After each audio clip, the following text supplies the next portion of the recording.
Hello. So I designed my class as the 20th century before World War II,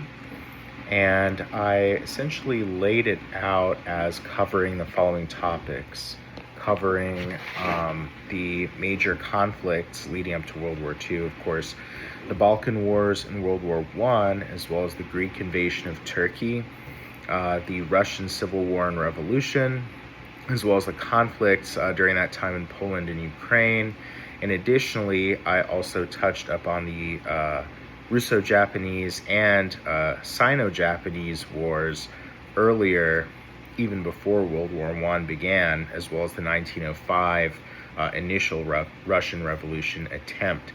Following this, later I moved into talking about the Great Depression and the Spanish Civil War, along with social movements, including the women's suffrage movement, the Harlem Renaissance, and the earliest stages of what would eventually become the civil rights movement in the United States. I also touched up on different political and healthcare-related events, such as the Spanish flu, the Jazz Age of the Roaring '20s, and I also talked about, of course, the Great Depression,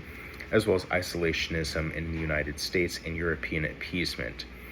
Now, the reason why I laid out all of this in the way that I did was to give students a broad perspective of the different events and cultural phenomena that happened in the 20th century leading up to World War II. Because World War II is such a popular topic in the field of history, especially among students of history, I thought it was important to give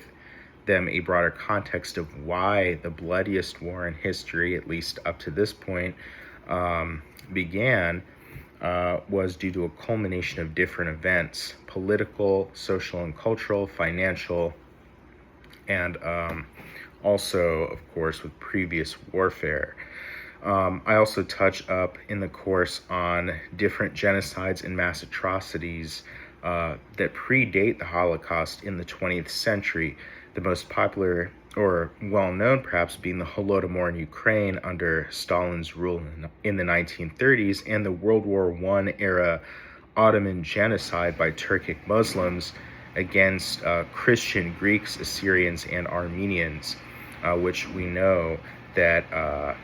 provided some level of inspiration to Hitler and the Nazis later for carrying out the Holocaust. So I designed the course to give students who are unaware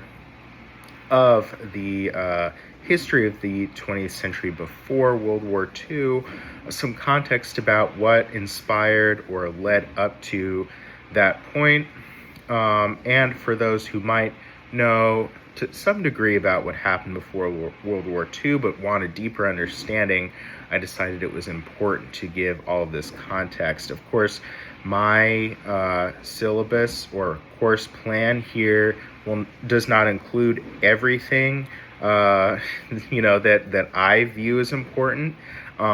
for that time period. This is a time period that I find particularly interesting, and for 8 weeks it's very difficult to actually formulate a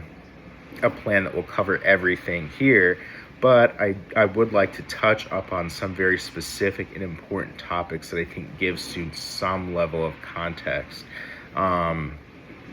for the course. And I hope that you enjoy that and have gained some level of understanding from what I've laid out here. Thank you.